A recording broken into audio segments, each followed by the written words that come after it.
Opa! Bom dia, boa tarde, boa noite pra você. Seja bem-vindo. Eu sou Juan Gandra, você está na trincheira, então se prepara pra guerra. O assunto de hoje, pessoal, o nome é difícil, mas é tranquilo de se conversar. Vamos falar sobre a inerrância e a veracidade da Bíblia. Semana passada a gente falou sobre a importância do estudo bíblico e hoje nós vamos ver se a Bíblia é digna realmente de confiança. E para essa conversa eu tô com aqueles dois pecadores. Se apresenta aí, pessoal. Olá, eu sou o Rodrigo Padinho. Nós vamos estar comentando sobre a Bíblia. A Bíblia é um livro que não tem erro nenhum, mas esse aqui que está comentando tem um monte. Fala, rapaziada, meu nome é Albert e vamos pra cima que a bala tá na agulha. Excelente, pessoal. Pensando na inspiração da Bíblia, então. Vamos começar falando sobre a inspiração. Eu acho que nós três aqui cremos que a Bíblia foi totalmente inspirada por Deus, certo? Com certeza, a Bíblia tem vários escritores, porém o autor é o próprio Deus. Para começar, quando a gente fala de Bíblia, a gente tem que saber que a Bíblia não foi um livro que foi escrito de uma vez só. A Bíblia ela demorou 2000 anos para ser escrito por pessoas de uma cultura totalmente diferente, de várias culturas diferentes, na verdade, de um outro lugar e de várias épocas diferentes. E quando a gente defende a Bíblia, a gente está defendendo a Bíblia protestante, né? Porque algumas pessoas podem não saber disso, mas a Bíblia católica ela tem alguns livros que na protestante não tem, que é chamado de livros apócrifos, né? O deuterocanônicos. É até um nome difícil de falar, mano, mas eu falo.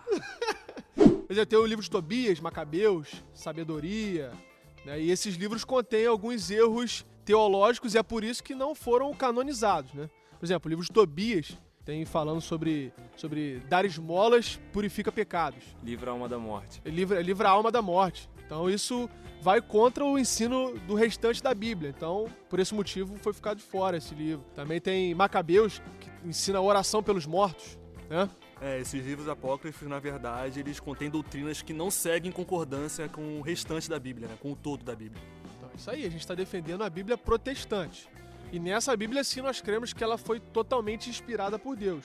Eu queria saber de vocês, como é que vocês pensam assim sobre a inspiração? Vocês acreditam que Deus ditou cada palavra, chegou no ouvido dos escritores e falou assim, ó, escreve isso, isso e isso. Tipo a ASMR, né? Chegou...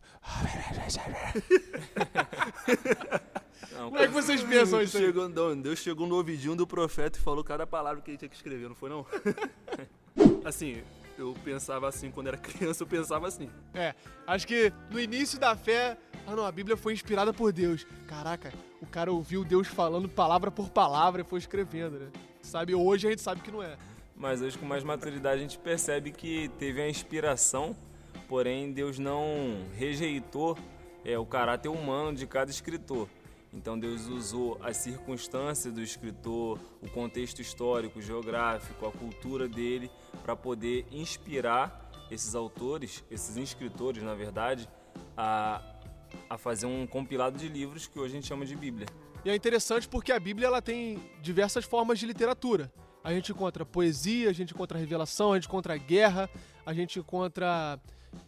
livros apocalípticos, a gente encontra livros históricos, né, que relatam... Cada um com uma revelação também, né, uma maneira de inspiração diferente uma da outra. Sim, perfeito. Então assim, a gente pensa na inspiração divina como um diretor de cinema, né, como alguém que dirige tudo, mas que cada ator faz algo que o diretor predeterminou, né? O diretor quis que acontecesse. Perfeito, mano, perfeito. É como Deus contando uma história em que ele é o diretor e às vezes ele intervém como ator, né? Ele contando a história e ele intervém na própria história que conta. Coisa linda.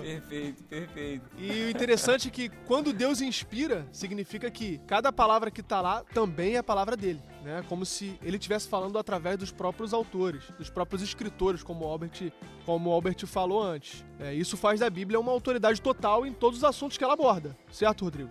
Muitas das críticas que as pessoas fazem sobre a Bíblia é que dizem que ela foi escrita por homens, né? E quando dizem que foi escrito por homens, querem dizer que tem imperfeições, porque o homem erra e, logicamente, a Bíblia tem erros. Só que apesar, mesmo com esse filtro humano, né? Deus querendo escrever algo que os seres humanos têm esse filtro humano, Deus ainda conseguiu fazer com que a Bíblia saísse perfeita, sem erro. Na verdade, quando as pessoas criticam, né, que a Bíblia foi escrita por homens, queria que fosse escrito pelo quê? Foi escrito para homem ler, né, e escrito por homens. Acho que seria muito mais difícil crer se fosse outra espécie que tivesse escrito, né? por um macaco, não vai saber... Então, se a Bíblia é totalmente inspirada por Deus, ela é a palavra de Deus, vocês acreditam que, assim como algumas pessoas dizem, é possível conter mentiras na Bíblia? É possível conter as mentiras que foram contadas no contexto histórico que tem um relato, mas não que a Bíblia minta. A Bíblia deixou registrada uma mentira de alguém. Entendi. Então é possível. Então tu tá fazendo a separação aí de a mentira do registro e o registro da mentira. Né? Tem o registro de uma mentira. Cabe explicar a diferença dos dois. Tem o registro de uma mentira. Alguém mentiu e a pessoa registrou aquela mentira, mas o registro é verdadeiro. Sim.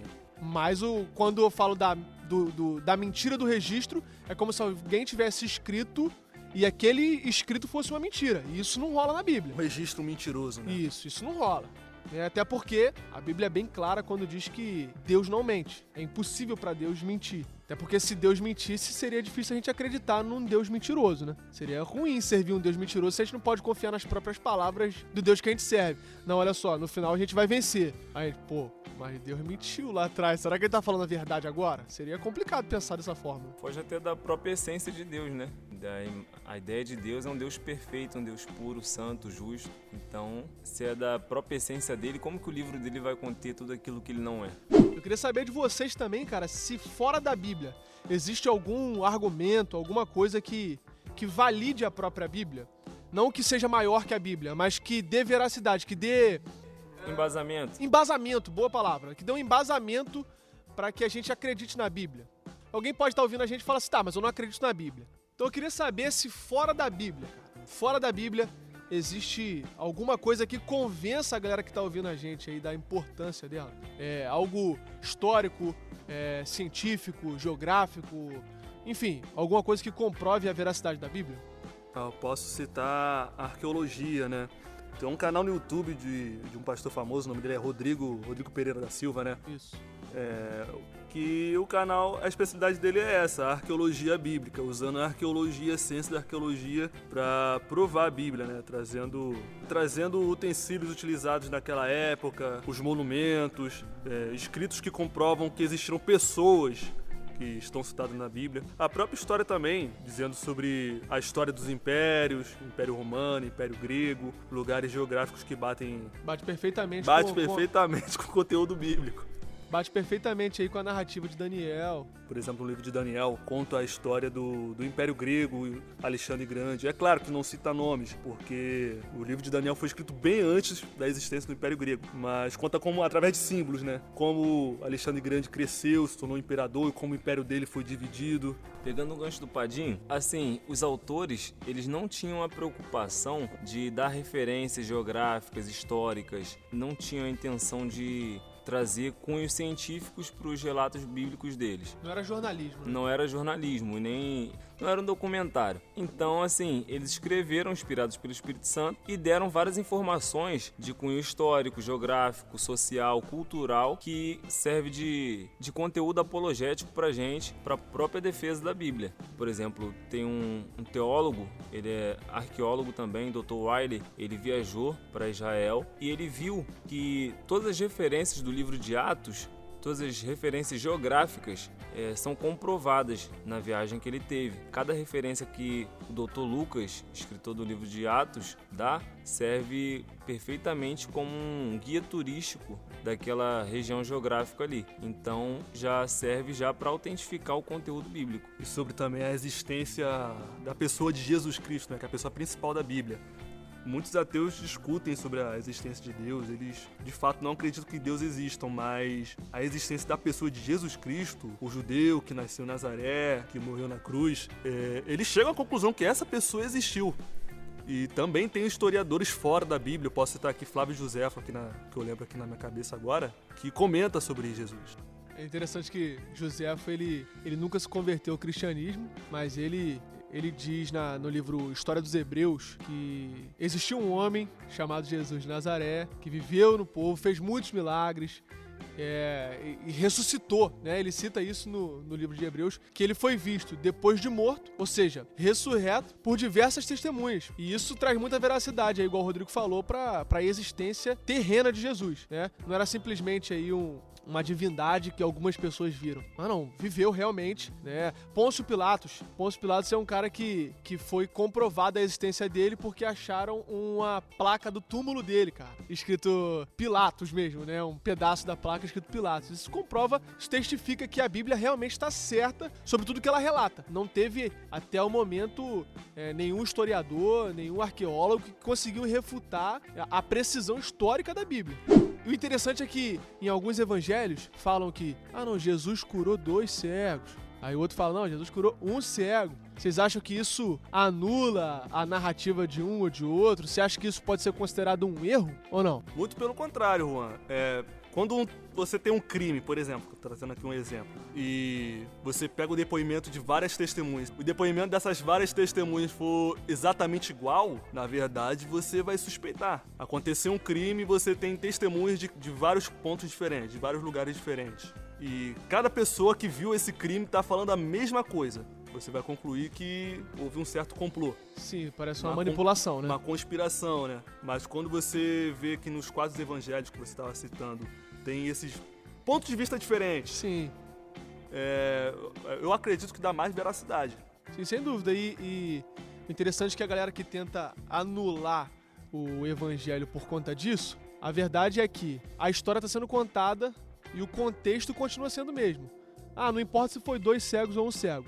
Os 2 relatam que Jesus foi lá e curou. Ponto. Esse é o contexto geral que está sendo abordado. Ele não está preocupado em falar, não, foram 2. Um tinha 1,80 m, o outro tinha 1,70 m. Ele não tá nem aí pra isso. Ele tá preocupado em contar o que Jesus fez, não com, igual a gente falou antes, não com objetivo jornalístico, né, de documentário, não tem nada disso. Pode ser que na hora que um dos escritores pode ter se confundido, mas o importante é perceber que o fato aconteceu. Jesus curou um cego, os 2 escreveram sobre isso. E às vezes é tudo uma questão de cronologia, né? Os autores dos evangelhos, eles não se preocupam com a ordem cronológica. Então, por exemplo, na ressurreição de Cristo, um evangelho diz que foi Maria Madalena que viu Cristo ressurreto. Primeiro.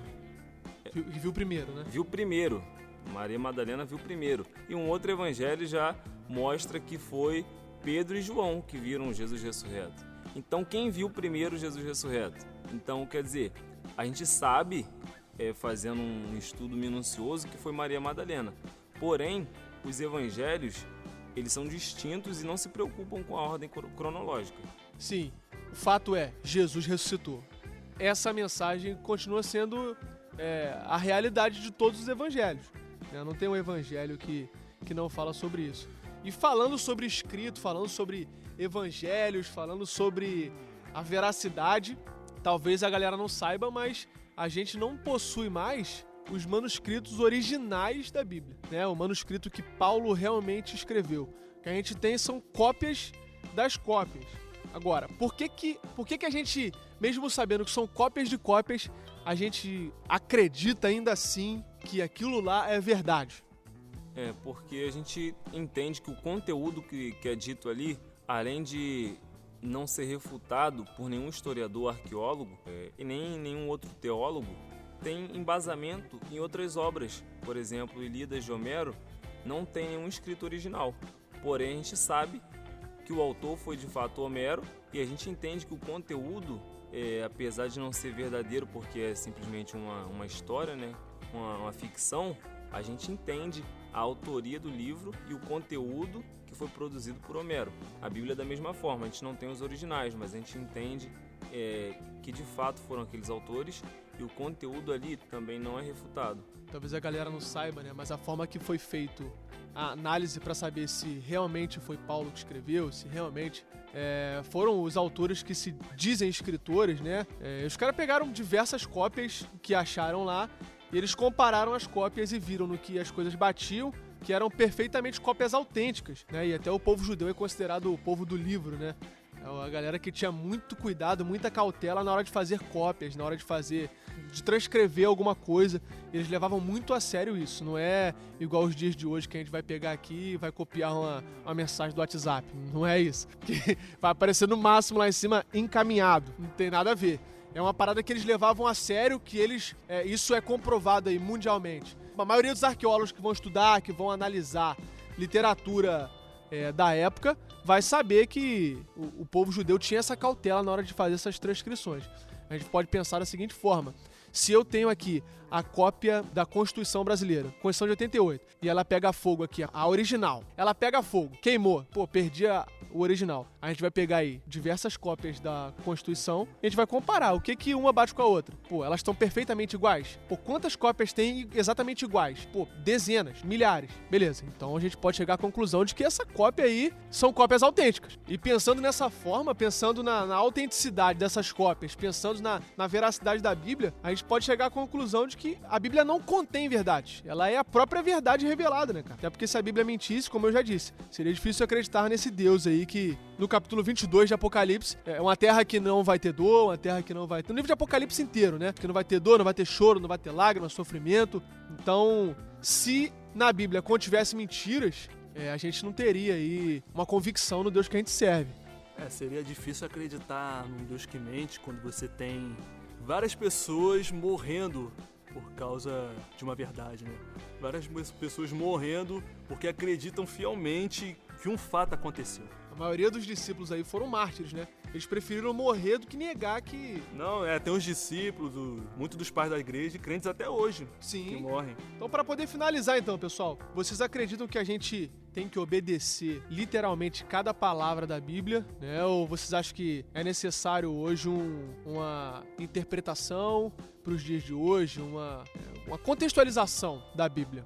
De fato, a gente depende disso, né?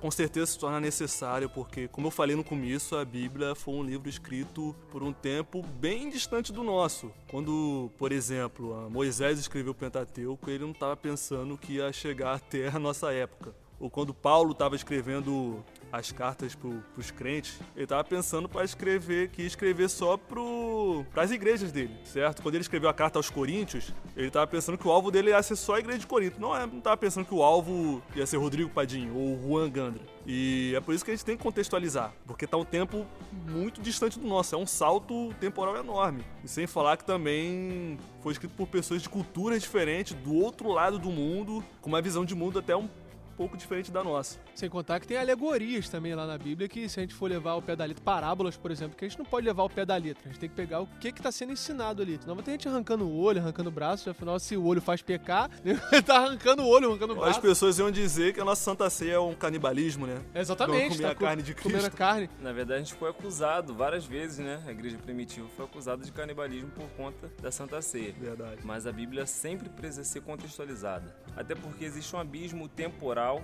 um abismo geográfico, cultural. Por exemplo, quando Jesus fala, dentro de um contexto histórico, do judeu, por exemplo, Jesus falava que se alguém te pedir a tua capa, dê também a túnica. A túnica era a parte da vestimenta mais importante do judeu. Como se servia de coberta, né?